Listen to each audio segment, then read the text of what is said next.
ఈశ్వర స్వరూపమైన సభకి నమస్కారం. శ్రీరామాయణాంతర్గతమైనటువంటి సుందరకాండ పరమ ప్రఖ్యాతి వహించినటువంటి కాండ. ఎటువంటి ఆపదలు కలిగినప్పటికీ, ఎటువంటి క్లిష్ట సమయం ఏర్పడినప్పటికీ కూడా ఆ పరిస్థితిని అధిగమించాలి అనుకున్న వాళ్ళు పారాయణ చేసేటటువంటి కాండ సుందరకాండ.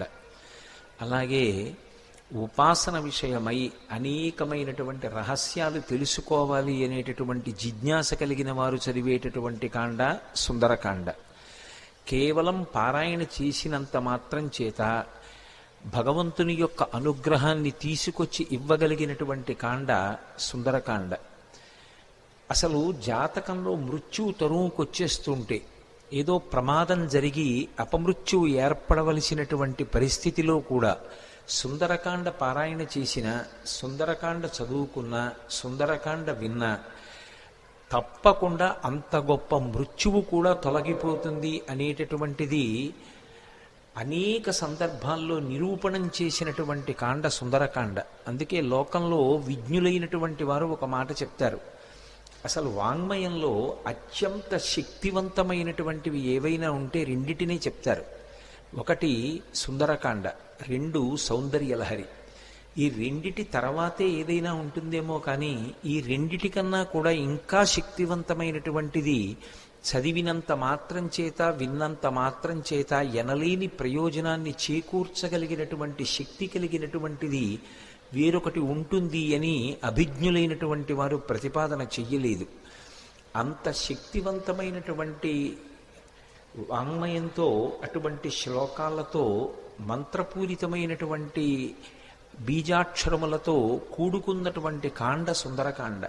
పరమసుందరులైనటువంటి సీతారాముల్ని గుండెల్లో పెట్టుకుని తన సౌందర్యాన్ని అభివ్యక్తం చేసినటువంటి మహాసుందరుడిగా, హనుమ ఒక యోగి పుంగవుడిగా, ఆత్మదర్శనం చేసినటువంటి మహాపురుషుడిగా, ఒక వ్యక్తి జీవన ప్రస్థానంలో సంసారాన్ని తరించి చిట్ట చివర పరబ్రహ్మ దర్శనానికి, ఉపాసనలో అంతర్ముఖ ప్రయాణం ఎలా చేయాలనేటటువంటి మార్గానికి సోపానాలు పరిచిన కాండ కాబట్టి సుందరకాండ అని పేరు పెట్టారు. రామకథ చెప్పినా, సుందరకాండ చెప్పినా, సీతమ్మ గురించి చెప్పినా, ప్రత్యేకించి సుందరకాండ జరుగుతున్నప్పుడు హనుమ వచ్చి తీరుతారు. ఎందుకు వస్తారంటే, రామాయణంలో ఉత్తరకాండలో ఒక విషయం ఉంది. రామచంద్రమూర్తి అవతార పరిసమాప్తి చేస్తూ హనుమని అడిగారు, హనుమ నువ్వు కూడా నాతో వచ్చేస్తావా అని అడిగారు. అక్కర్లేదు, మీ నామము మీ కథ ఎంతకాలం ఉంటుందో అంతకాలము నేను ఈ భూమి మీద ఉంటానన్నారు. అంత శక్తివంతమైనటువంటి సుందరకాండ యొక్క ప్రారంభం ఎక్కడ అంటే, నిజానికి మొదటి శ్లోకం తతో రావణనీతాయా అయినా దానికన్నా నేపథ్యం కిష్కింధకాండ చివరిలో పడింది. ఎందుచేత అంటే, కిష్కింధకాండ చివరికి వచ్చేటప్పటికి అందరూ శోక సముద్రంలో ఉన్నారు. ఎదురుగుండా సముద్రం, అందరి గుండెల్లో శోక సముద్రం.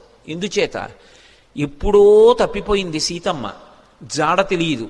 రాముడు ఏడుస్తున్నాడు, అన్న ఏడుస్తున్నాడు, లక్ష్మణుడు ఏడుస్తున్నాడు, భరతుడు అన్న కోసం ఏడుస్తున్నాడు, కౌసల్య సుమిత్ర కైకేయి బిడ్డల కోసం, రాముడి కోసం, కోడల కోసం, నందిగ్రామం వెళ్ళిపోయిన భరతుడి కోసం ఏడుస్తున్నారు.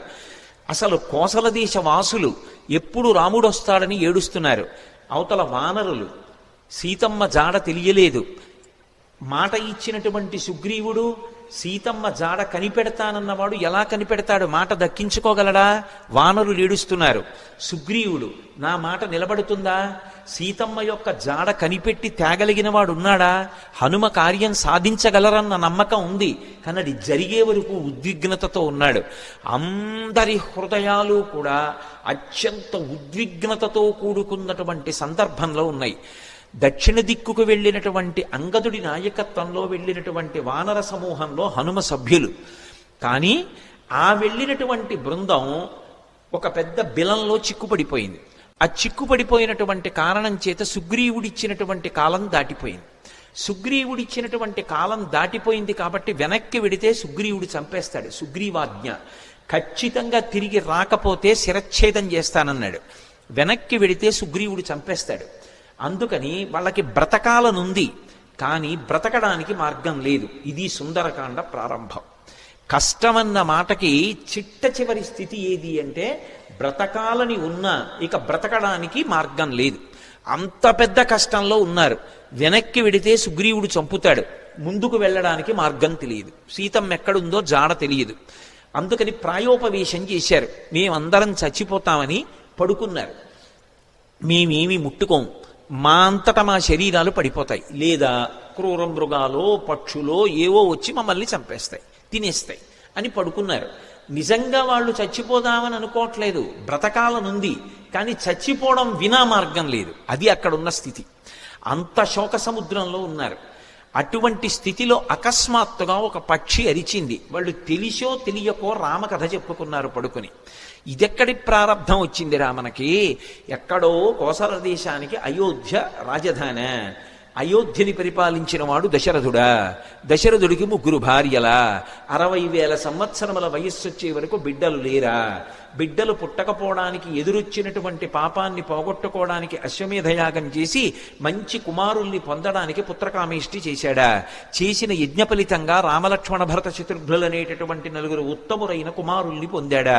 పెద్దవాడు సుగుణాభిరాముడా. సీతమ్మ తల్లితో కలిసి తండ్రి మాట నిజం చేయడానికి అరణ్యవాసానికి వెళ్ళాడా? సీతమ్మ తల్లిని రాక్షసుడు అపహరించాడా? ఆ రామచంద్రమూర్తికి మన ప్రభువైన సుగ్రీవుడితో స్నేహం కుదిరిందా? వాలిని సంహరించి సుగ్రీవుడికి పట్టాభిషేకం చేశాడా? నీకెందుకు సీతమ్మ జాడ కనిపెడతానని మన ప్రభువైన సుగ్రీవుడు మాటిచ్చాడా? ఇచ్చిన మాట నిలబెట్టుకోవడానికి అన్ని దిక్కులకి వానరుల్ని పంపి మన ప్రారంధం కొద్దీ దక్షిణ దిక్కుకి మనని పంపాడా? మనం ఈ బిలంలో చిక్కుబడిపోయామా? సమయం దాటిపోయిందా? బ్రతకడానికి మార్గం లేక ప్రాయోపవేశం చేసి చచ్చిపోవడానికి సిద్ధపడుతున్నామా? మన కుటుంబాలు ఏమైపోతాయో, మన జాడ తెలియక ఎలా ఏడుస్తారో అని తెలిసో తెలియకో రామకథ చెప్పుకుంటున్నారు. అకస్మాత్తుగా ఓ పెద్ద పక్షి అరిచింది. ఎవడురా నా తమ్ముడైన జటాయువు పేరెత్తినవాడు అంది. వాళ్ళు కథాపరంగా జటాయువు పేరు చెప్పారు. వాళ్ళు చచ్చిపోదామని ఉంది, పక్షి వచ్చింది చంపేస్తుందేమో అన్నారు. అప్పుడు వెళ్ళి అడిగారు, ఎవరు నువ్వు అన్నారు. నేను జటాయువు యొక్క సోదరుడు సంపాతిని. నా రెక్కలు కాలిపోయాయి, నాకు రెక్కలు లేవు, నన్ను తీసుకెళ్ళండి సముద్రం దగ్గరికి, నా తమ్ముడు మరణించాడన్న వార్త తెలిసింది కాబట్టి నేను జలతర్పణ చేస్తానంది. జలతర్పణ చేసి మీరు ఎందుకు బాధపడుతున్నారని అడిగింది. సీతమ్మ జాడ తెలియదు అన్నారు. నేను సంపాతిని, నాకు విశేషమైనటువంటి దృష్టిశక్తి, నేను ఇక్కడ కూర్చుని చూస్తున్నాను, అదిగో లంకాపట్టణంలో సీతమ్మ ఉంది, నా మాట నమ్మండి, మీరు బయలుదేరండి, లంకలో అన్వేషించండి, మీకు సీతమ్మ కనపడుతుంది అంది. ఆ మాట సంపాతి చెప్పగానే కాలిపోయిన రెక్కలు మళ్ళీ వచ్చాయి కిష్కింధకాండ చివర్లో. అంటే రామకార్యం మీద వెడుతున్నటువంటి వాళ్ళకి మాట సాయం చేసినంత మాత్రం చేత కాలిపోయిన రెక్కలు మళ్ళీ పుట్టాయి. తెగిపోయిన రెక్క పెరగచ్చు, ఊడిపోయిన రెక్క మళ్ళీ అంటించచ్చు, ఏదో శస్త్రచికిత్స చేసి. అవి కాలిపోయాయి కాబట్టి ఇక మొలవు పక్షికి. కానీ అది చేసిన పని ఏమిటంటే రామకార్యం మీద వెడుతున్న వాళ్ళకి గుక్కెడు మంచినీళ్లు కాదు ఇచ్చింది, ఒక్క మాట సాయం చేసింది. మాట సాయం చేసినంత మాత్రం చేత కాలిపోయిన రెక్కలు వచ్చాయి. అంటే రామ కార్యం మీద వెడుతున్న వాళ్ళకి చేసేటటువంటి ఉపకారమునకు ఉండేటటువంటి బలం, రామ కథ తెలిసో తెలియకో చెప్పుకున్నంత మాత్రం చేత కలిగేటటువంటి ఫలం ఆవిష్కరించారు కిష్కింధకాండ చివరిలో. కాబట్టి ఇప్పుడు సంపాతి వాక్కులు విని వాళ్ళందరూ దక్షిణ సముద్రానికి ఉత్తర తీరంలో కూర్చున్నారు. 100 యోజనముల లవణ సముద్రాన్ని దాటి వెళ్ళాలి. ఎవరు 100 యోజనముల సముద్రాన్ని దాటి వెడతారు? అందరూ ఎవరి బలాన్ని వాళ్ళు చెప్తున్నారు. అందులో పెద్ద పెద్ద వానరులు ఉన్నారు. వాళ్ళందరూ ఏదో 30 అన్నారు, 40 అన్నారు, 50 అన్నారు, 60 అన్నారు, 70 అన్నారు. అంగదుడు అన్నాడు, నేను 100 యోజనములు దాటి లంకాపట్టణానికి వెడతాను, కానీ తిరిగి రాగలనో రాలేనో చెప్పలేనన్నాడు. అందరూ అంతమంది పరివారం ఉండగా, పరివారం ఇక్కడ కూర్చుంటే ప్రభువు వెళ్ళి కార్యం చేస్తుంటే ఇంకెందుకు ఈ పరివారం, అలా నువ్వు వెళ్ళకూడదన్నాడు పెద్దవాడు జాంబవంతుడు. మరి ఎవరు పెడతారు? ఒక్క స్వామి హనుమ మాత్రం సముద్ర తీరంలో మిగిలిన వానరులకందరికీ దూరంగా కూర్చుని రామనామ జపం చేస్తున్నారు. ఎందుకని? ఆయనకి చిన్నతనంలో శాపం ఉంది. దేవతలందరూ ఇచ్చినటువంటి వరముల చేత విపరీతమైన బలం ఏర్పడిపోయింది. ఆ బలం ఏం చెయ్యాలో తెలియక చిన్నతనంలో మహర్షులు మడిబట్టలు ఆరేసుకుంటే వాటిని చింపేసేవారు, యజ్ఞకుండాలు కనపడితే తిరగతోసేసేవారు. ఇప్పుడు ఈ పిల్లవాడికి ఇంత బలం అనవసరం, వీడు పెద్దవాడైన తర్వాత వీడికి అవసరం వచ్చినప్పుడు గుర్తొస్తే చాలని వాళ్ళు శేపురీరం రఘుశ్రేష్ఠ నాతి క్రుద్ధాతి మంజబహ అంటారు ఉత్తరాఖండలో. వాళ్ళేం కోపంతో కాదు, ఇప్పుడు ఎందుకు ఈ పిల్లాడికి ఇంత బలం, అవసరం వచ్చినప్పుడు గుర్తొస్తుంది. ఈ పిల్లవాడి బలాన్ని వీడికి మళ్ళీ జ్ఞాపకం చేస్తే వీడికి జ్ఞాపకం వచ్చి శాపం పోతుంది అని శాపం ఇచ్చారు. తన బలం తనకి తెలియదు. అందుకే వాలి తరువుకొస్తున్నప్పుడు కూడా కిష్కింధకాండలో సుగ్రీవుడు పారిపోతుంటే హనుమ కూడా వెళ్ళిపోయారు తప్ప వాలికి ఎదురు తిరగలేదు. తన బలం తనకి తెలియదు. ఇప్పుడు జాంబవంతుడు హనుమ దగ్గరికి వెళ్ళారు. వెళ్ళి, నాయనా హనుమ, వానరజాతి యొక్క పరువు ప్రతిష్టలన్నీ నీ చేతుల మీద ఉన్నాయి. ఇంతటి బలసంపన్నుడవి. ఈ లోకంలో ముగ్గురున్నారు గమనవేగం ఉన్నవారు. అంత వేగంగా వెళ్ళగలిగినటువంటి ప్రాణి నాల్గవది లేదు. మొట్టమొదటి వాడు వాయుదేవుడు నీ తండ్రి, రెండవ వాడు గరుత్మంతుడు, మూడవ వాడు నువ్వు. ఇంతటి వేగం కలిగిన వాడివి, ఇంత బలం కలిగిన వాడివి, ఇంత బుద్ధిబలం ఉన్నటువంటి వాడివి, నువ్వు వానరజాతి పరువు ప్రతిష్టలు రామకార్యం ఆలోచించకుండా చేతకాని వాడిలా ఇలా కూర్చుంటావా? నీ తల్లి పుంజకస్థల, ఆమె అప్సరస. ఒకానొక శాపకారణం చేత ఈ భూమి మీద జన్మించింది. ఈ భూమి మీద జన్మించి నీ తండ్రి అయినటువంటి కేసరికి భార్య అయింది. ఆమెకి వాయుదేవుని యందు ఔరసపుత్రుడిగా జన్మించిన వాడివి. పుట్టగానే అపారమైనటువంటి వేగంతో సూర్యమండలం వైపు ప్రయాణం చేసి ఉదయిస్తున్న సూర్యబింబం తినే ఫలం అనుకుని వెళ్ళావు. ఇంద్రుడు వజ్రం పెట్టి కొడితే హనువులంటే నీ యొక్క దవడ సొట్టబడి కింద పడ్డావు కాబట్టి నీకు హనుమ అని పేరొచ్చింది. ఆ పేరు ఉంచుకోవాలి అని ఇంద్రుడు పరమ సంతోషంతో తన మెడలో ఉన్న పద్మాల మాల పైకెత్తి ఊపి, ఈ పిల్లవాడికి ఇంకొక పేరు ఉండకూడదు, నా వజ్రం చేత పుట్టిన పిల్లవాడిని కొడితే ఎడమ దవడ సొట్టబడింది కాబట్టి ఈ పిల్లవాడికి హనుమ అని పేరుంటుందన్నాడు. దేవతలందరూ తమ శక్తులు ధారపోశారు. నీ అంత శక్తివంతుడు లోకంలో ఇంకొకడు లేడు. ఇంతటి వేగం కలిగిన వాడివి, ఇంత శక్తి కలిగిన వాడివి, నువ్వు ఇలా కూర్చుంటావా? ఒకప్పుడు నాకు కూడా ఎంతో బలం ఉండేది. వామనమూర్తిగా శ్రీ మహావిష్ణువు ఈ భూమ్యాకాశములనన్నింటినీ ఆక్రమిస్తే ఇంతంతైవటుడు ఇంతయై వరుయుతానింతై యభోవీధిపై అంతై తోయదమండలగ్రమణ కల్లంతై ప్రభారాశిపై అంతై చంద్రునకంతయై ధ్రువునిపై అంతై మహర్వాటిపై అంతై సత్య పదోన్నతుండకుచు బ్రహ్మాండంత సంవర్ధియ్యి అని పెరిగిపోతే ఆ వామనమూర్తికి త్రివిక్రమావతారానికి 21 మార్లు ప్రదక్షిణం చేశాను నేను. కానీ ఇప్పుడు వృద్ధుణ్ణైపోయాను, బడలిపోయాను, 100 యోజనములు దాటలేను. కాబట్టి పిల్లవాడివి, శక్తివంతుడవు, నువ్వు శక్తి పుంజుకొని బయలుదేరాలని జాంబవంతుడు హనుమతో మాట్లాడి ఒక మాట అన్నాడు. హనుమాన్ హరిరాజస్య సుగ్రీవస్య సమోహ్యపి రామలక్ష్మణయోశ్చాపి తేజసాచ బలీనచ. జాంబవంతుడు రామాయణంలో ఏదైనా చెప్పాడు అంటే దానికి ఒక ప్రమాణం ఉంటుంది. ఎందుకంటే సృష్టికర్త అయిన బ్రహ్మగారు ఆవలిస్తే బ్రహ్మగారి అంశతో బయటికి వచ్చినటువంటి వాడు. ఆయన అంటున్నాడు, హనుమాన్ హరిరాజస్య, ఓ హనుమ, నువ్వు వానరులకంతరికీ కూడా రాజుతో సమానమైన వాడివి. పేరుకి సుగ్రీవుడు రాజు, కానీ సుగ్రీవుడి కన్నా నువ్వు ఏ విషయంలో తక్కువ కాదు. సుగ్రీవుడే కాదు, రామలక్ష్మణయోశ్చాపి తేజసాచ బలీనచ, రామలక్ష్మణులతో కూడా నువ్వు తేజస్సులో బలంలో సమానమైనటువంటి వాడివి. అటువంటి వాడివి ఇలా కూర్చుంటావా? ఉత్తిష్ట హర్షార్దూల హరిషార్దూల లంఘవస్య మహార్ణవం పరాహి సర్వభూతానాం హనుమన్యా గతిస్తవ.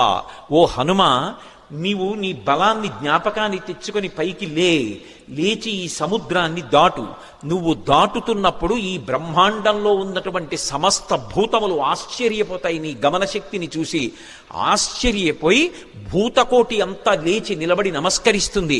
అంత వేగంతో వెళ్ళగలిగిన వాడివి. అటువంటి వాడివి ఇలా కూర్చోకూడదు. వానర జాతి పరువంతా నీ చేతిలో ఉంది. నువ్వు ఇవాళ వెళ్ళి సీతమ్మ దర్శనం చేసి వచ్చి ఆమె జాడ తీసుకొస్తే మనం వెళ్ళి మళ్ళీ సుగ్రీవుడికి చెప్తే, సుగ్రీవుడు రాముడికి చెప్తే, రాముడి వలన ఉపకారం పొందినటువంటి సుగ్రీవుడు ప్రత్యుపకారం చేశాడనేటటువంటి మాట నిజమవుతుంది. లేకపోతే మన ప్రభువు పరువు పోతుంది. ప్రభువు చేత పరిపాలింపబడిన వానర జాతి పరువు పోతుంది. ఇంతమంది పరువు నీ చేతిలో ఉంది. ఇంతమంది శోకాన్ని పోగొట్టగలిగిన వాడివి నువ్వే. నాయనా లే అని ఒక్కసారి ప్రచోదనం చేస్తే శాప విమోచనం అయిపోయింది. తెలియక ఒక మాట అంటుంటారు, హనుమకి తన బలం గుర్తు చెయ్యాలని. మనం ఇప్పుడు జ్ఞాపకం చెయ్యక్కర్లేదు. ఎప్పుడో కిష్కింధకాండ చివరిలో సుగ్రీవుడు చేసినటువంటి స్తోత్రం చేత హనుమ యొక్క ఆ శాపమంతా విమోచనం అయిపోయింది. వెంటనే ఆయన తన బలాన్ని తాను జ్ఞాపకానికి తెచ్చుకొని మహేంద్రగిరి మీదకి ఎక్కుతూ అక్కడ నిలబడి ఒక మాట చెప్పారు. నా బలం నాకు జ్ఞాపకానికి వచ్చింది. నాతో సమానంగా వెళ్ళగలిగినటువంటి వాళ్ళు ఇద్దరే. ఒకటి నా తండ్రి వాయుదేవుడు, రెండు గరుత్మంతుడు. నేను ఎంత వేగంగా వెడతానంటే సూర్యుడు ఉదయాద్రి మీద ఉదయించి ప్రయాణం ప్రారంభం చేసినప్పుడు సూర్యుడితో పాటుగా ప్రయాణం ప్రారంభం చేసి సూర్యుడు మధ్యాహ్నానికి ఆకాశం మధ్యలోకి వచ్చేటప్పటికి నేను పశ్చిమాద్రికి వెళ్ళి పశ్చిమాద్రిని ముట్టుకుని మళ్ళీ తిరిగి వచ్చి మధ్యాహ్నం సూర్యబింబాన్ని కలవగలను. అంత వేగంతో వెళ్ళగలను. సముద్రం మీద నేను వెడుతున్నప్పుడు నా వేగాన్ని తట్టుకోలేక నా తొడల యొక్క వేగానికి సముద్రాన్నంతటినీ చాప చుట్టినట్టు చుట్టి నీటిని పైకెత్తి తీసుకుపోగలను. ఆకాశంలో ఉండేటటువంటి మేఘములనన్నిటినీ కూడా నా భుజముల చేత కట్టి ఈడ్చేయగలను. ఈవలి ఒడ్డున నిలబడి ఆవలి ఒడ్డుని నా చేతితో స్పృశించగలను. పర్వతములను పైకెత్తి ఆడి వాటిని చూర్ణములను చెయ్యగలను. ఈ భూమినంతటినీ చుట్టతాను. సముద్రాలన్నింటినీ కూడా కలచివేసి అవి తమ చెలియల కట్టలు దాటి ప్రవహించేలా చెయ్యగలను. అంతటి శక్తివంతుడనన్న విషయం నాకు అర్థమైంది.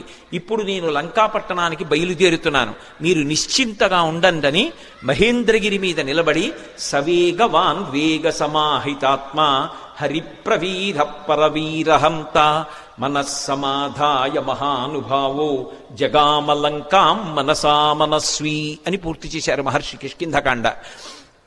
ఆ హనుమ ఇంకా లంకాపట్టణానికి తన శరీరంతో వెళ్ళాలి.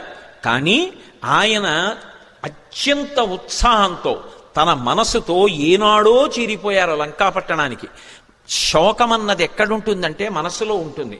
ఆ శోకం పోవడానికి మార్గం ప్రయత్నం ఎక్కడుంటాయంటే మనసులోనే ఉంటాయి. ఆ మనసు పరిపుష్టం కావాలంటే, మళ్ళీ అటువంటి తేజస్సుని పుంజుకోవాలంటే, ఎంత కష్టాన్నైనా దాటగలగాలంటే హనుమ యొక్క అనుగ్రహంతో, సీతారాముల అనుగ్రహంతో మనసు ప్రచోదనం పొందాలంటే సుందరకాండ చదవండి అని చెప్తారు. ఇంతమంది వానరులు ఉత్తర తీరంలో నిలబడిపోతే ఒక్క హనుమ మాత్రం ఎంత ఉత్సాహంగా వెడుతున్నారంటే శత్రుపురానికి మనసుతో ఆయన చేరిపోయారు. ఇక శరీరంతో వెళ్ళాలంతే. అంత అద్భుతమైనటువంటి రీతిలో ప్రయాణం చేయడానికి ఆ మహేంద్రగిరి మీద నిలబడినటువంటి స్వామి హనుమ యొక్క స్థితిని ఆవిష్కరిస్తూ సుందరకాండ ప్రారంభం అవుతుంది. ప్రారంభం చేస్తూ మొదటి శ్లోకంలో మహర్షి అంటారు, తతో రావణనీతాయా సీతాయా శత్రుకర్షణ ఈయేష పథమన్వేష్టం చారణాచరితే పథి. చారణలు ప్రయాణం చేసేటటువంటి మార్గం ఏదుందో ఆ మార్గంలో ప్రయాణం చేసి రావణుడి చేత అపహరింపబడినటువంటి సీతమ్మ జాడ కనిపెట్టడానికి స్వామి హనుమ శత్రుకర్షణుడై సంకల్పమును చేసి ఉన్నారు. ఎవ్వరూ చెయ్యలేనటువంటి సంకల్పం. అవతల దుర్నిరీక్షుడైనటువంటి రాక్షసుడు, అపారమైనటువంటి తపస్సు చేసినవాడు, కాంచనలంకకి అధిపతి, 100 యోజనముల సముద్రాన్ని దాటి వెళ్ళాలి. ఆవలి ఒడ్డున దిగిలి దగ్గర నుంచి విచ్చుకత్తులు పట్టుకుని రాక్షసులు నిలబడతారు. ఎవడి తేజస్సు చూసినంత మాత్రం చేత యమధర్మరాజు గారు కూడా కాకిలో దూరి పారిపోయాడో అంతటి మహాతేజస్ సంపన్నుడు. తన జీవితం మొత్తం మీద రామచంద్రమూర్తి చేతిలో చనిపోకముందు అతను ఓడిపోయింది ఇద్దరి చేతిలోనే. ఒకటి వాలి చేతిలో ఓడిపోయాడు, 2 కార్తవీర్యార్జునుడి చేతిలో ఓడిపోయాడు. దిక్పాలకుడిని కూడా ఓడించాడు, దేవతల్ని ఓడించాడు, ఇంద్రుణ్ణి ఓడించాడు. అంతటి శక్తివంతుడు, దుర్నిరీక్షుడు, అసలు చూడ్డం కూడా సాధ్యం కాదు. అంతటి తేజస్సుతో వెలిగిపోతుంటాడు. కొన్ని కోట్ల మంది రాక్షసులు నిరంతరం పరివేష్టించి ఉండి లంకాపట్టణాన్ని కాపలా కాస్తూ ఉంటారు.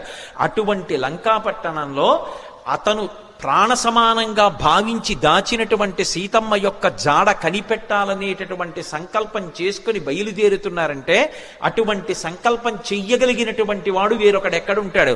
అందుకని ఈయేష ఎంత గొప్ప సంకల్పం చేశారు. అందుకని ఈయేష పథమన్వేష్టం చారణాచరితే పథి. చారణాచరితే పథి అంటే చారణులు అంటే దేవగాయకులు. రామాయణంలోనే అనేక చోట్ల వాళ్ళ ప్రస్తావన వస్తుంది. శంకర భగవత్పాదులు చేసినటువంటి నవరత్నమాలికా స్తోత్రంలో కూడా చారణుల గురించినటువంటి ప్రస్తావన ఉంటుంది. చారణులు ఎప్పుడు శుభవార్తలు చెప్తూ ఉంటారు.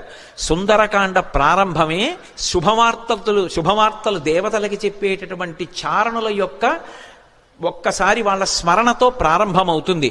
అంటే సుందరకాండ ఎవరు చదువుతున్నారో ఎవరు వింటున్నారో వాళ్ళు శుభవార్త వింటారు అన్నది అన్యాపదేశంగా వాల్మీకి మహర్షి జాతికిస్తున్నటువంటి అభయం.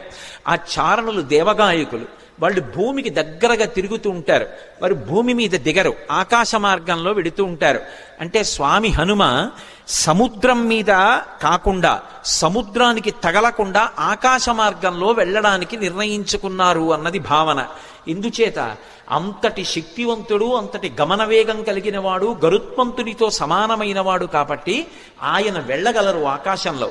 కాబట్టి తతో రావణనీతాయా సీతాయా శత్రుకర్షణ ఈయేష పథమన్వేష్టం చారణా చరితే పథి. అదే శ్లోకం సంసారం అనేటటువంటి సముద్రాన్ని తరించడానికి ఎటువంటి ఉపాయములను అనుష్ఠిస్తారో అటువంటి ఉపాయములు హనుమ ద్వారా ఆవిష్కరింపబడిన కాండ కాబట్టి అదే శ్లోకాన్ని వేరొక రకంగా అన్వయం అయినప్పుడు హనుమ వలన మాత్రమే మళ్ళీ అందులో ఇంకొక విషయం ఆవిష్కరింపబడుతుంది. ఆయన చారణా చరితే పది, చారణులు వెళ్ళినటువంటి మార్గంలో వెడుతున్నారు. చరణము అన్న మాట దేనికి అన్వయం అవుతుందంటే ప్రధానంగా వేదంలో ఉండేటటువంటి మంత్రభాగాలు ఉంటాయి. వేదంలో ఉండేటటువంటి మంత్రభాగాలకి సంబంధించినటువంటి విభాగాల్ని చరణములు అని పిలుస్తారు. చారణ చరితేపథి అంటే వేదము చేత చెప్పబడినటువంటి సంప్రదాయబద్ధమైనటువంటి మార్గంలో ప్రయాణం చేసి బ్రహ్మ విద్యాస్వరూపిణి అయినటువంటి సీతమ్మ జాడ తెలుసుకోవడానికి ఒక గొప్ప ఉపాసకుడు ఉపాసన ప్రారంభం చేశాడు.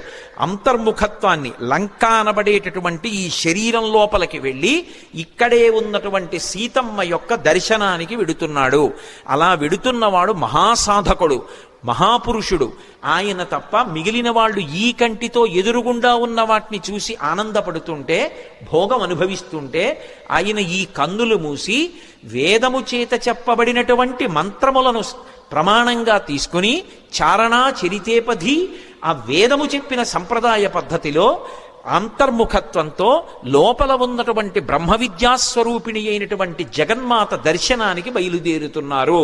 ఇది చెప్పడం ఆ శ్లోకానికి ఉన్నటువంటి ఆంతరమైనటువంటి అర్థం. అందులో రావణ అన్న చోట మధ్యలో ఉన్నటువంటి వా గాయత్రీ మహామంత్రంలో ఉన్నటువంటి బీజాక్షరం. అక్కడికి వచ్చేటప్పటికి బీజాక్షరం ప్రతిపాదింపబడింది. గాయత్రీ మంత్రం ఒక్కదానికి ఒక ప్రత్యేకత. 24 అక్షరాలు బీజాక్షరాలే. 24 అక్షరాలకి ఋషులున్నారు, 24 అక్షరాలకి అధిష్టాన దైవాలున్నారు. ప్రత్యేకించి ఈ వా అన్న అక్షరాన్ని రోజు గాయత్రీ మహామంత్రంలో అంతర్భాగంగా ఎవరు జపం చేస్తారో వాళ్ళకి అజ్ఞానము తొలగిపోయి జ్ఞానము కలుగుతుంది. అంత గొప్పగా అజ్ఞానమును తొలగించగలిగినటువంటి ఒక యోగి స్వరూపయ్యి అటువంటి మార్గాన్ని మనకి ప్రచోదనం చేస్తూ ఉపాసనా రహస్యములను ఆవిష్కృతమయ్యేటటువంటి రీతిలో స్వామి హనుమ లంకాపట్టణానికి బయలుదేరుతున్నారన్నది ఆ శ్లోకంలో సంకేతం. అందుకని తతో రావణనీతాయా సీతాయా శత్రుకర్షణ ఈయేష పథమన్వేష్టం చారణా చరితే పథి. శత్రుకర్షణ అంటే శత్రువులను అణచినవాడు. ఏవి శత్రువులు? కామక్రోధ లోభ మద మోహమాత్సర్యములే శత్రువులు. కానీ లోకంలో అందరికీ ఎవడి కామం వాడికి సంతోషంలా అనిపిస్తే అవి శత్రువులని భావించి వాటిని పక్కకి పెట్టి భగవద్దర్శనం కోసమని శ్రమిస్తున్న వాడెవరున్నాడో వాడు ఉపాసకుడు. అందుచేత ఆయన శత్రుకర్షణుడైనటువంటి హనుమ బయలుదేరుచున్నారు. ఈ శ్లోకంలో గొప్ప విషయం ఏమిటంటే అసలు ఎప్పుడూ రామాయణం వినని వాడికి ఈ శ్లోకంతో కథ మొదలుపెట్టారనుకోండి, అందులో హనుమ పేరు లేదు. మీరు పూర్వాపరాలు చెప్తే తప్ప ఎవరు బయలుదేరుతున్నారో తెలియదు. కానీ ఈ జాతి గొప్పతనం ఏమిటంటే రామాయణం తెలియని వారు ఉండరు కాబట్టి హనుమ బయలుదేరుతున్నారు అని నేను చెప్పేసేయచ్చు. యథార్థంగా ఆలోచిస్తే అందులో ఎక్కడుంది హనుమ పేరు? ఆ ప్రారంభ శ్లోకంలో తతో రావణనీతాయా సీతాయా శత్రుకర్షణ ఈయేష పథమన్వేష్టం చారణా చరితే పథి. ఆయన బయలుదేరుతున్నారు. ఎవరాయన? హనుమ. అంటే కిష్కింధకాండతో అన్వయం చెయ్యి. సుందరకాండని సుందరకాండగా మొదలు పెట్టేయవద్దు. సుందరకాండ గొప్పతనం తెలియాలంటే, రామకథా బలం తెలియాలంటే, హనుమ యొక్క వైభవం తెలియాలంటే, అందరూ సంతోషాన్ని పొందడం మొదలైందని తెలియాలంటే, ఆయన ప్రయాణించేటటువంటి ఆయన శక్తి నీకు తెలియాలంటే కిష్కింధకాండతో అన్వయం చేసే సుందరకాండ మొదలుపెట్టు సుమా. అన్యాపదేశంగా మహర్షి యొక్క సంకేతం. అందుకని ఇప్పుడు స్వామి బయలుదేరడానికి సిద్ధంగా ఉన్నారు. ఆ నిలబడినటువంటి స్వామి యొక్క మూర్తిని వర్ణిస్తూ అంటారు, ఆయన దుష్కరం నిష్ప్రతిద్వంద్వం చికీర్షం కర్మవానర సముదగ్ర శిరోగ్రీవో గవాం పతిరివాబభౌ అంటారు. ఆయన తల బాగా రిక్కించి రెండు చేతులు నడుం మీద పెట్టి బలాన్ని పుంజుకుని దూరంగా 100 యోజనముల సముద్రాన్ని చూస్తూ ఆ దక్షిణ దిక్కు వంక చూస్తూ నిలబడితేట ఆయన ఎలా ఉన్నారంటే ఎదురుగుండా ఒక పెద్ద ఆబోతు నిలబడిందా అన్నట్టుగా ఉన్నారట. ఆబోతు నిలబడిందా అన్నట్టుగా ఉన్నారన్న దాంట్లో ఒక సంకేతం. ఆబోతు అంటే నందీశ్వరుడు. నందీశ్వరుడు అంటే లోపల ఆనందం పొందుతూ ఉంటాడు. నంది శివాలయంలో ఎప్పుడు శివలింగాన్ని చూస్తూ ఉంటాడు.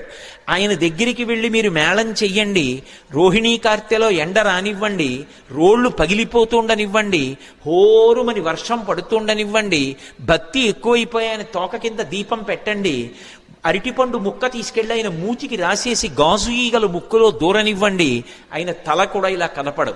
పృష్ఠభాగాన్ని ప్రపంచానికి ఇస్తాడు, దృష్టిని శివలింగం మీద పెడతాడు.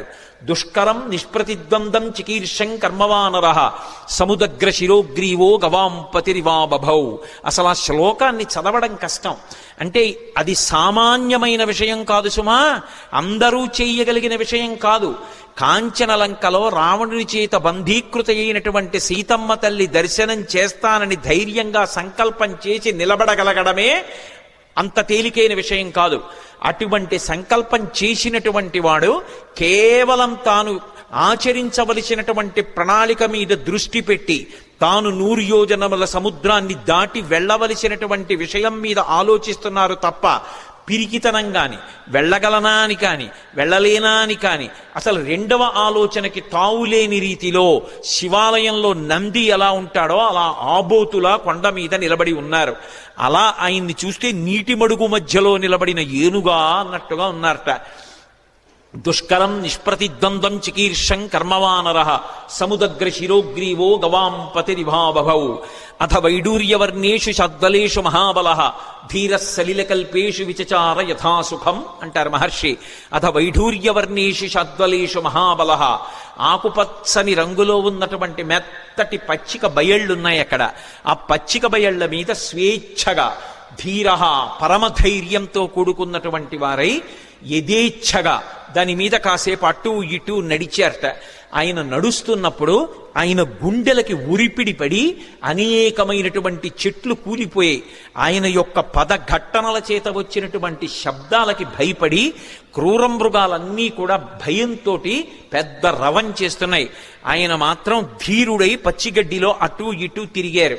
అంటే లౌకికమైనటువంటి భోగములను త్రోసిరాజని శరీరం ఎంత క్లేశం పొందినా ఒకప్పుడు పాతాళలింగం దగ్గర కూర్చుని ధ్యానం చేస్తున్నటువంటి భగవాన్ రమణుల తొడల కింద తేళ్లు జెర్రిలు చేరి కరిచేస్తే నెత్తురు కారిపోయి మాంసం బయటికొచ్చి అట్టలు కట్టినా స్పృహలేక అన్ని భోగములను విసర్జించి కటిక చీకట్లో ముళ్ళకంపల్లో భగవద్దర్శనాన్ని అపేక్షిస్తూ ధ్యానమనందు నిలబడిపోయినటువంటి భగవాన్ రమణుల యొక్క స్థితి ఎలా ఉంటుందో అలా సమస్త భోగములను త్రోసిరాజని శరీరం ఎంత క్లేశపడినా భగవద్దర్శనాభిలాషి అయి ఆ లంకాపట్టణాన్ని చేరడానికి సీతామాత దర్శనానికి ఉద్యుక్తులవుతున్నటువంటి హనుమ యొక్క ఆ తిరుగులేనటువంటి విశ్వాసమునకు ఆయన యొక్క నిర్ణయానికి ప్రతీకగా నిలబడినటువంటి ఆ బాహ్య స్థితిని ఆవిష్కరిస్తుంది శ్లోకం.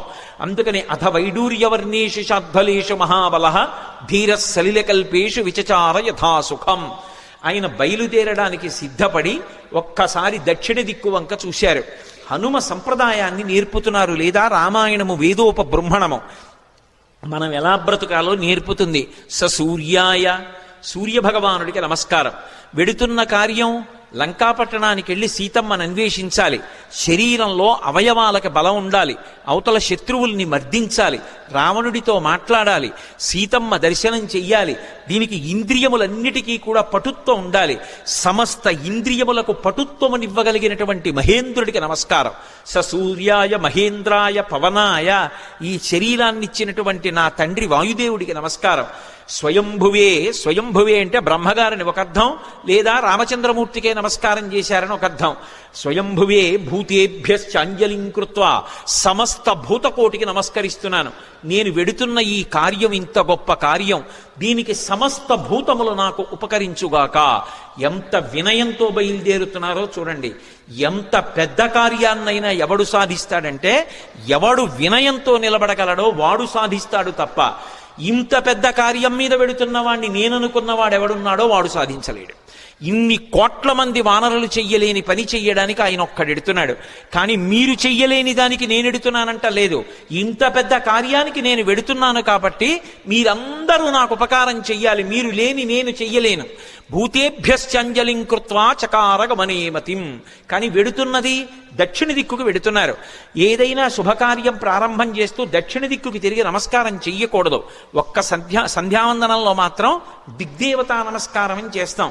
చేసినప్పుడు 4 దిక్కులకి పైకి కిందకి కూడా నమస్కారం చేస్తాం. ఉత్తప్పుడు ఎప్పుడూ కూడా దక్షిణ దిక్కుకి తిరిగి నమస్కారం చేయకూడదు. అలా చేస్తే అది పితృలోకాధిపతి అయినటువంటి యమధర్మరాజు గారికి అందుతుంది.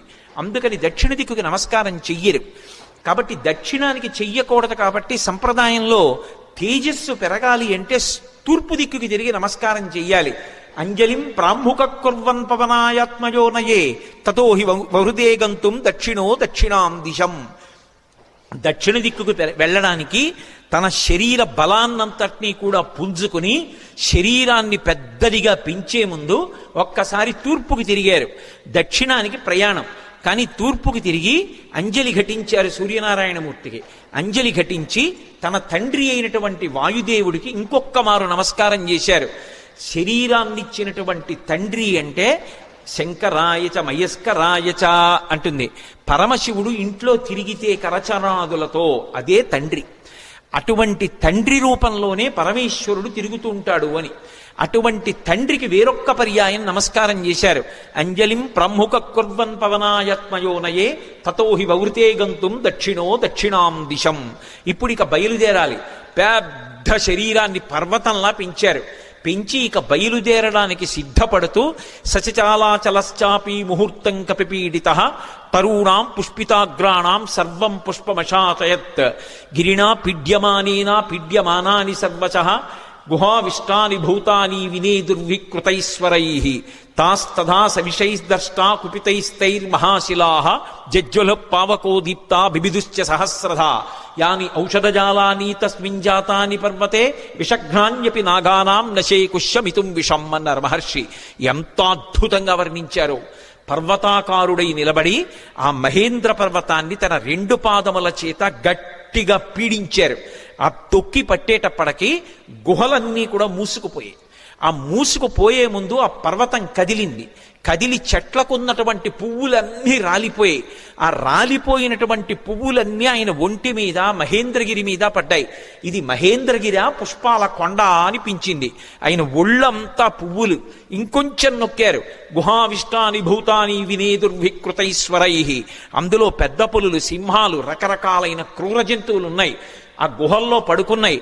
ఎప్పుడైతే గుహ నొక్కుకుపోతోందో అవి బయటికి పారిపోదామని లేచి బయటికి వస్తున్నాయి. నడుందాకా బయటికి వచ్చేటప్పటికి గుహ నొక్కుకుపోయింది. సగం శరీరం లోపలుండిపోయింది, సగం శరీరం బయట ఉండిపోయింది. అప్పటి వరకు ప్రశాంతంగా ఉన్నటువంటి మహేంద్రగిరి ఒక్కసారి క్రూర మృగాల యొక్క పెద్ద పెద్ద అరుపులతో కొండంతా నిండిపోయింది. ఉత్తరక్షణం ఆశ్చర్యపోయారు. ఏమైంది ఈ కొండకి? ఈ కొండ బద్దలైపోతోందా? ఎవరైనా రాక్షసులు వచ్చి దీన్ని భేదిస్తున్నారా అని. అంత పెద్ద అరుపులతో నిండిపోయింది. ఇంకా గట్టిగా నొక్కారు. నొక్కేటప్పటికి శాస్తదాస విషైర్దష్టాః కుపితైస్తైర్మహాశిలాః. అందులో పెద్ద పెద్ద నాగుపాములు కలుగుల్లో పడుకునున్నాయి. విషాలతో కూడుకున్నటువంటి సర్పములు, అనేకమైన సర్పములు ఉన్నాయి. ఇందాక గుహలు నొక్కుకున్నాయి. ఇప్పుడు చిన్న చిన్న కన్నాలు, కలుగులు కూడా నొక్కుకుపోతున్నాయి పర్వతం తొక్కేస్తుంటే. ఆ కలుగుల్లో ఉన్నటువంటి పావులన్నీ బయటికి బుస్ అని పైకొచ్చాయి. సగం పైకొచ్చేటప్పటికే ఆ కలుగు నొక్కుకుపోయింది. నడుం దగ్గర నుంచి లోపలకు ఉండిపోయింది, మిగిలింది పైకుండిపోయింది. వాటికి విశేషమైన ఆగ్రహం వచ్చి పడగలు విప్పాయి. ఆ పడగలు విప్పేటప్పటికి నల్లటి స్వస్తికాకారాలు కనపడుతున్నాయి. ఒక్కసారి మహేంద్రగిరి అంతా పావులన్నీ పడగలు విప్పితే స్వస్తికాకారంతో పావుల పడగల కనపడుతుంటే విచిత్రమైనటువంటి శోభని పొందింది. ఆ పడిపోతున్నప్పుడు బంగారు శిలలు, వెండి శిలలు కిందకి పడిపోతుంటే అవి ఉరుసుకున్నప్పుడు కొండంతా ఎక్కడ చూసినా బంగారు గీతలు, వెండి గీతలు, పచ్చగా తెల్లగా గీతలు పడిపోయింది. ఈ బయటికి వచ్చేసినటువంటి పావులు ఇవన్నీ ఎంతసేపట్లో, నేను వర్ణించినంతసేపు పట్టదు, ఒక్క క్షణకాలంలో బయటికి వచ్చినటువంటి పాములు తమ పడగలు విప్పి ఆ బాధ తట్టుకోలేక పక్కన ఉన్నటువంటి శిలల్ని కాటువేశాయి. వాటి విషం వచ్చి శిలలకి తగిలేటప్పటికీ ఆ శిలల్లోంచి అగ్నిహోత్రం పుట్టి ఒక్క క్షణంలో మహేంద్రగిరి అంతా కూడా అగ్నిహోత్రంలో తగలబడిపోతోంది. అక్కడ అనేకమైనటువంటి ఓషధులు ఉన్నాయి. యాని ఔషధజాలాని తస్మిన్ జాతాని పర్వతే విషఘ్నాన్యపి నాగానాం నశేకుష్యమితుం విషం. ఆ ఓషధులు పాముల యొక్క విషాన్ని పోగొట్టగలవు, కానీ అంత గొప్ప కాట్లు వేస్తే పుట్టినటువంటి విషంలోని అగ్నిహోత్రాన్ని అక్కడ ఉన్నటువంటి పాములు ఏవీ కూడా, అక్కడ ఉన్నటువంటి ఓషధులు ఏవీ కూడా ఆర్పలేకపోయాయి. పొగ్గున మంటలు మండిపోతున్నాయి. ఒక పక్క గుహల్లో సగం శరీరాలు ఉండిపోయాయి. ఈ పావులు, క్రూర జంతువులు ఈ వేడి ఎక్కడ లేని అరుపులు అరుస్తున్నాయి. అలా అరుస్తున్నటువంటి సమయంలో అక్కడ విద్యాధరులు, గంధర్వులు మొదలైనటువంటి వాళ్ళు బంగారు పాత్రలు తెచ్చుకుని అందులో మద్యం పోసుకుని మంచి మంచి మాంసాలు తెచ్చుకుని తింటూ ఎద్దుల యొక్క తోళ్లు భూమి మీద పరుచుకుని తమ కాంతలతో కలిసి కూర్చుని మాంసం తింటూ మద్యం సేవిస్తున్నారు. అకస్మాత్తుగా కొండ కదిలిపోయింది. దర్శయంతో మహావిద్యాం విద్యాధర మహర్షయ సహితాస్తస్తురాకాశే వీక్షాంచకృష్య పర్వతం. దర్శయంతో మహావిద్యాం అంటారు మహర్షి. విద్యాధరులు, గంధర్వులు తమ యొక్క మహావిద్యని ప్రదర్శించారు.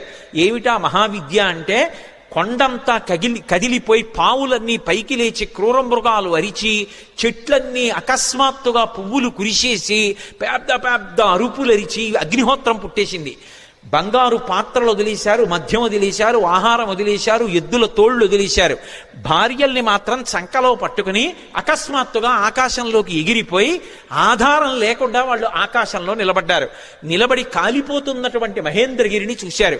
చూసి ఆశ్చర్యపోయి వీక్షాంచకృష్య పర్వతం, ఏమి ఈ కొండ బద్దలైపోతోందా, ఏమి ఎవరూ కనపట్టలేదు, ఏమైంది ఈ కొండకు, అసలు ఏం జరిగి అకస్మాత్తుగా మహేంద్రగిరి ఇలా అయిపోతోందని తెల్లబోయారు. వాళ్ళలా తెల్లబోతుండగా మహర్షులు, దేవగాయకులైనటువంటి చారణులు మొదలైనటువంటి దేవతల సంఘాలుగా నిలబడి చెప్పుకుంటున్నారు. ఏష పర్వత సంకాచో హనుమాన్ మారుతాత్మజ తితీర్షతి మహావేగ సముద్రం మకరాలయం. మొసళ్లతో కూడుకున్నటువంటి, రాక్షసులతో కూడుకున్నటువంటి 100 యోజనముల లవణ సముద్రాన్ని తాను దాటి వెళ్ళి వానరజాతి పరువు ప్రతిష్టలు నిలబెట్టి సీతమ్మ జాడ తెలుసుకుని రామచంద్రమూర్తికి నివేదించడానికి పర్వత శరీరుడైనటువంటి స్వామి హనుమ పరాక్రమాన్ని పుంజుకుని దీన్ని లంఘించడానికి సిద్ధపడుతున్నారు. ఆశ్చర్యం, ఎవరి కోసం ఇంత కష్టపడుతున్నారు? రామార్థం వానరార్థం చికీర్షం కర్మదుష్కరం సముద్రస్య పరంపారం దుష్ప్రాపం ప్రాప్తుమిచ్చతి. రాముడి కోసం, వానరుల కోసం స్వార్థత్యాగం చేసి తాను ఇంత క్లేశపడుతూ ఈ సముద్రాన్ని దాటడానికి అదిగదిగదిగో స్వామి హనుమ బయలుదేరుతున్నారని ఆ విద్యాధరులందరూ లేచి నిలబడి ఆయనకి నమస్కరించి స్తోత్రం చేస్తున్నారు. ఇక బయలుదేరడానికి సిద్ధపడ్డారు. ఒక్కసారి తన బలాన్నంతటినీ పుంజుకున్నారు. ఒంటి మీద ఉన్నటువంటి వెంట్రుకలన్నీ నిక్కపొడుచుకున్నాయి. చెవులు రిక్కించారు. కళ్ళు 2 దృష్టి నిలబెట్టి 100 యోజనముల సముద్రం వైపు చూశారు. సచిచాలాచలశ్చాపి ముహూర్తం కపిపీడిత అని దుదివేచ సరోమాణీ చకంపే చాచలోపమః బాహూసం స్తంభయామాస మహాపరిగసన్నిభౌ సపాదచ కపికట్యాం చరణౌ సంచుకోచ. ఆయన వెంటనే ఆ ఒంటి మీద వెంట్రుకలు నిక్కపొడుచుకుని ఉన్నాయి. ఆ తోక ఒక్కసారి ఇలా పైకెత్తారు. గరుత్మంతుడు సముద్రం మీద వెడుతూ పావుని తన్నుకుపోతున్నప్పుడు ఎలా ఉంటుందో అలా ఉన్నటువంటి తోకని జొలిపించి నేలకేసి కొట్టారు. కొట్టి ఆ 2 చేతులు పైకెత్తి ఇలా పరిగలు బిగించినట్టు బిగించారు. మహాపరిగసన్నిభౌ సపాదచ కపికట్యాం చరణౌ సంచుకోచ. కాళ్ళు వంచారు, మోకాళ్ళు కొద్దిగా కిందకి ఉంచారు, నడుం సన్నం చేశారు, హృదయాన్ని బాగా విశాలం చేశారు.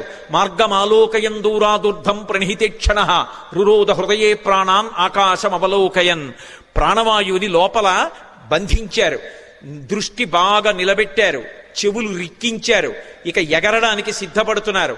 పాదములతో తొక్కి పెట్టి ఉంచారు. మోకాళ్ళు వంగి ఉన్నాయి, నడుం సన్నగా ఉంది, తొడలలోకి శక్తినంతటినీ పుంజుకున్నారు.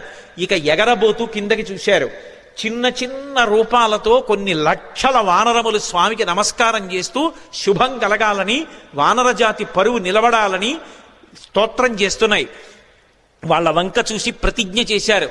తతో రావణనీ నేను బయలుదేరే ముందు యథా రాఘవ నిర్ముక్త శరస్వసన విక్రమ గచ్చేతత్గమిష్యామి లంకాం రావణపాలితాం నహి ద్రక్ష్యామి ఇది లంకాయాం జనకాత్మజాం అనేన విహివేగేన గమిష్యామి సురాలయం బద్ధ్వా రాక్షస రాజేన మానయిష్యామి రావణం సర్వదా కృతకార్యోహామీష్వామి సహసీతయా అన్నారు.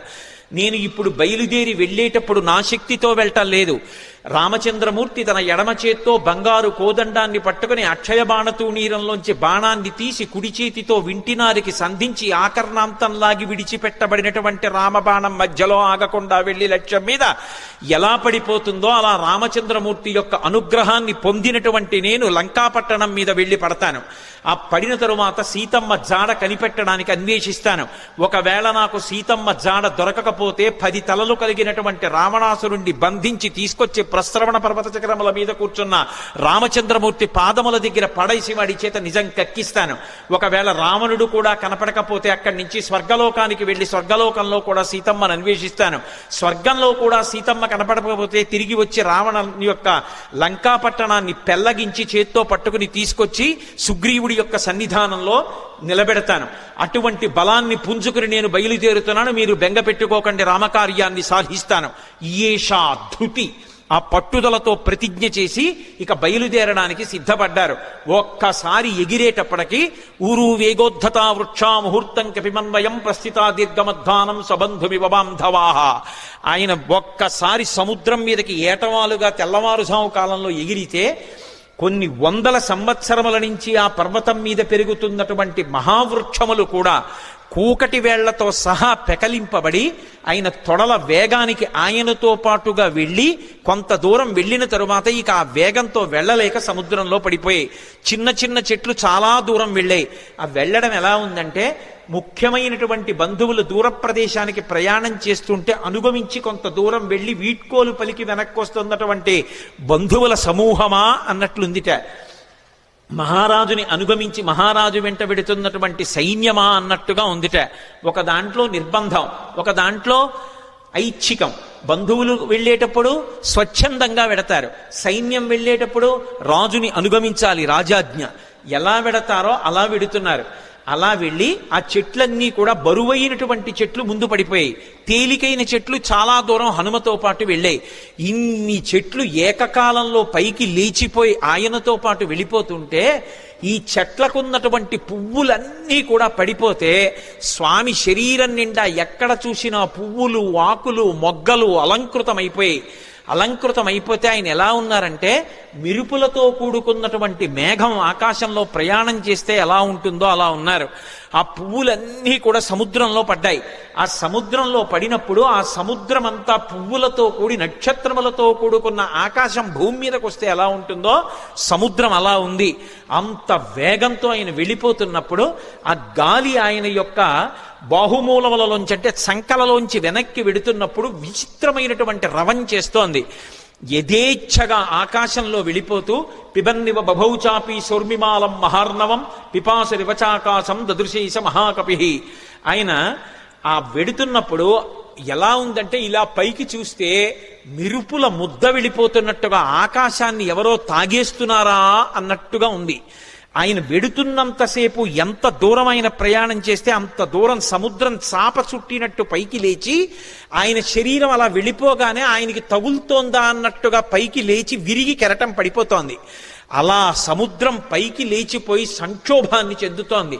పెద్ద పెద్ద చెట్లు పడిపోయాయి, కెరటాలన్నీ కదిలిపోతున్నాయి, సముద్రంలో ఉండేటటువంటి ప్రాణులన్నీ క్షోభ చెందాయి. ఒక పక్క మేఘమండలాన్ని చీల్చుకుంటూ మేఘాలలోకి వెడుతూ బయటికి వస్తూ తొంగి చూస్తూ చంద్రుడు ప్రయాణిస్తున్నాడా అన్నట్టుగా వెడుతున్నారు. ఆ వెడుతున్నప్పుడు సంధ్యాయా సమవిస్పృష్టం యథాతత్ సూర్యమండలం ముఖం నాసికయా తస్యా తామ్రయా తామ్రమా బభౌ. ముందు నుంచి చూస్తే ఎర్రటి ముఖం, పగడాల ముద్దలా ఉన్నటువంటి ఎర్రటి మూతి, వెనకాల చూస్తే గైరికాది ధాతువులతో ఉన్నటువంటి పర్వతం బద్దలైతే జేగురు రంగులో ఎలా ఉంటుందో అటువంటి పృష్ఠభాగం. ఆ తోక చూస్తే ఇలా స్తంభంలా నిలబెట్టారు. ఇంద్రధ్వజానికి పూజ చేసినప్పుడు ఇంద్రధ్వజాన్ని ఎలా నిలబెడతారో అలా నిలబెట్టారు. అప్పుడప్పుడు ఆ తోకని ఉంచి విసురుతున్నారు. అది ఎలా ఉందంటే గరుత్మంతుడు సముద్రం మీద వెడుతూ ఒక పావుని నోట కరచుకుని వెడుతున్నప్పుడు అది గింజుకుంటే ఎలా ఉంటుందో ఆ తోక తిరగడం అలా ఉంది. ఒక్కొక్కసారి ఆ తోకని ఇలా ఉంచి తల మీద పెడుతున్నారు. ఆకాశంలో ఒక పెద్ద ఇంద్రధనస్సు ఏర్పడిందా అన్నట్టుగా ఉంది. ఆయన అలా వెడుతుంటే దూరం నుంచి ముందు నుంచి చూస్తే ఎలా ఉన్నారంటే పిబన్నివ భవౌచాపి సౌర్మిమాలం మహార్ణవం పిపాసు రవచాకాశం దదృశేష మహాకపి. ఆ దూరం నుంచి పర్వతస్థా వివానలౌ, ఆ రెండు కళ్ళు కూడా ఎక్కడో పర్వతంలో చీకటిగా ఉన్న చోట రెండు నెగళ్ళు వేస్తే ఆ రెండు నెగళ్ళు రెండు అగ్నిహోత్రాలు రగులుతుంటే ఇక్కడి నుంచి చూస్తే ఎలా ఉంటాయో పచ్చగా ఉన్నటువంటి ఆయన కళ్ళు అలా ఉన్నాయి. అలా వెళ్ళిపోతున్నారు.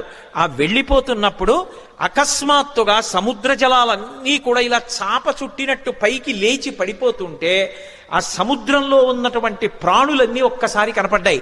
తిమివక్రజుషాహ కూర్మాహ దృశ్యంతే వివృతాస్తథా వస్త్రాపకర్షకేణేవ శరీరాణి శరీరిణాం అంటారు మహర్షి. ఒక వ్యక్తి బట్ట కట్టుకుని పడుకుని నిద్రపోతుంటే పెద్ద గాలి అతని మీదకొస్తే బట్ట పైకి లేచిపోతే శరీరావయవములన్నీ ఎలా కనపడతాయో అలా ఎప్పుడూ సముద్రం అడుగున ఉండేటటువంటి ప్రాణులు ఎవ్వరికీ ఎప్పుడూ కనపడనివి హనుమ చేస్తున్నటువంటి గమన శక్తికి చాప చుట్టినట్టు పైకి ఇలా లేచిపోతే తరంగం కింద లోపల ఉన్నటువంటి పెద్ద పెద్ద చేపలు, చిన్న చిన్న చేపలు, ఎండ్రకాయలు, తాబేళ్లు, మొసళ్ళు అన్నీ ఒక్కసారి వెలుతురులో కనపడుతున్నాయి అనుకునేటప్పటికీ పెద్ద చప్పుడుతో ఈ కెరటం వెళ్ళి మళ్ళీ పడిపోతోంది. ఆ కెరటం వెళ్ళి మళ్ళీ పడిపోతుంటే సముద్రం అంతా కలయి తిరిగిపోతోంది.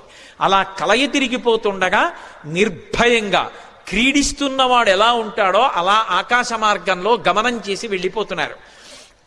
అద్భుతమైన ప్రయాణం. నిజంగా శాబ్దిక ప్రత్యక్ష ప్రసారం చేశారు వాల్మీకి మహర్షి. సుందరకాండ ప్రథమ సర్గ చదువుతుంటే మన కళ్ళ ముందు కనపడుతుంది ఆయన వెడుతున్నటువంటి తీరు. ఆ మబ్బుల్లోంచి ఏదో ఒక బంగారు ముద్ద వెళ్ళిపోతుందా అన్నట్టుగా, చంద్రబింబం మబ్బుల్లోంచి ప్రయాణం చేస్తోందా అన్నట్టుగా వెళ్ళిపోతున్నారు. వెళ్ళిపోతుండగా సముద్రుడు చూసి వెంటనే మైనాకుణ్ణి పిలిచి అన్నాడు. మైనాకుడు బంగారు శిఖరములతో ఉంటాడు. ఆయన యొక్క గర్భంలోనే ఉన్నాడు, సముద్ర గర్భంలో. ఆయనతో అన్నాడు, అహమిక్ష్వాకునాథేన సగరేణ వివర్ధత ఇక్ష్వాకు సచివశ్చాయం నావసీదితుమర్హతి. ఇది రామాయణం చదువుకున్నటువంటి జాతి యొక్క లక్షణాన్ని మహర్షి జ్ఞాపకం చేస్తున్నారు. నేను సముద్రుణ్ణి. ఈ భూమి మీద సముద్రాలు ఎలా ఏర్పడ్డాయో తెలుసా? ఇక్ష్వాకు వంశంలో పుట్టినటువంటి సగర చక్రవర్తి యొక్క కుమారులు 60,000 మంది సగరులు ఈ భూమిని గోతులు తవ్వితే గోతులలోకొచ్చి నిలబడినటువంటి జలములకు సాగరములని పేరొచ్చింది. మేము ఏర్పడ్డాము అంటే దానికి కారణం అదిగో ఆ ఇక్ష్వాకు వంశంలో పుట్టిన సగర చక్రవర్తి. ఇవాళ ఆ ఇక్ష్వాకు వంశంలో పుట్టినటువంటి రామచంద్రమూర్తి యొక్క భార్య జాడ తెలియక ఆపద పొందితే రాముడికి సహాయం చెయ్యాలి అని ఆయన యొక్క సచివుడైనటువంటి స్వామి హనుమ నిరాధారమైనటువంటి ఆకాశ మార్గంలో ప్రయాణం చేసి వెడుతున్నారు. మేము ఏర్పడడానికి కారణం ఇక్ష్వాకు వంశంలో పుట్టిన సగరుడైతే ఆ ఇక్ష్వాకు వంశంలో పుట్టిన రాముడికి కష్టం వచ్చినప్పుడు కష్టం తీర్చడానికి వెడుతున్న హనుమకి ఉపకారం చెయ్యాలి కదా. నువ్వు నాలో ఉన్నావు కదా, నా నీళ్లు తాగడానికి పనికిరావు, ఉప్పు నీరు. కానీ నీ ఎందు పర్వతములున్నాయి, ఆ పర్వతాల్లో చెట్లున్నాయి, చెట్లల్లో అనేకమైన తేనెపెట్లున్నాయి, కందమూలాలున్నాయి. ఒక వానరానికి అంతకన్నా ప్రీతికరమైనది ఏది ఉంటుంది? నువ్వు పైకి లేస్తే ఒక్కసారి ఆయన విశ్రమించి కాస్త తేనె తాగుతారు, కాసిని కందమూలాలు తింటారు, తర్వాత ప్రయాణం చేస్తారు. అటువంటి మహానుభావుడు ఎడుతున్నప్పుడు మనం ఆయనకి కించిత్ ఉపకారం చెయ్యకపోతే ఎంత దోషం చేసినట్టు. పాతాళ సాప్రమేయస్యా ద్వారమావృత్య తిష్టసి తిర్యగూర్త్వమలశ్చైవ శక్తిస్తే శైలవర్ధితం. నువ్వు ఈ సముద్రంలో పడిపోయినప్పుడు పాతాళలోకం నుంచి రాక్షసులు పైకొచ్చేటటువంటి బిలానికి అడ్డంగా పడ్డావు ద్వారానికి. కాబట్టి రాక్షసులు పైకి రాలేరు. కానీ నీకు ఒక శక్తి ఉంది, నువ్వు పైకి పెరగలవు, పక్కలకి పెరగలవు, కిందకి వెళ్ళగలవు. కాబట్టి పైకి లే. స్వామి హనుమ వస్తున్నారు, తొందరగా లే. ఎందుకో తెలుసా? కర్తవ్యమకృతం కార్యం సతాం మన్యుముదీరయేత్. ఆర్షవాక్కు అద్భుతమైన విషయాన్ని చెప్తున్నారు. మహాత్ములకు కోపం రాదు. కానీ అటువంటి మహాత్ములు కూడా కోపగిస్తారు. ఎప్పుడు కోపగిస్తారో తెలుసా? చెయ్యవలసిన పని చెయ్యడం కాదు, చెయ్యవలసిన పని చెయ్యవలసిన సమయానికి చెయ్యకపోతే మహాత్ములకు కూడా ఆగ్రహం వస్తుంది.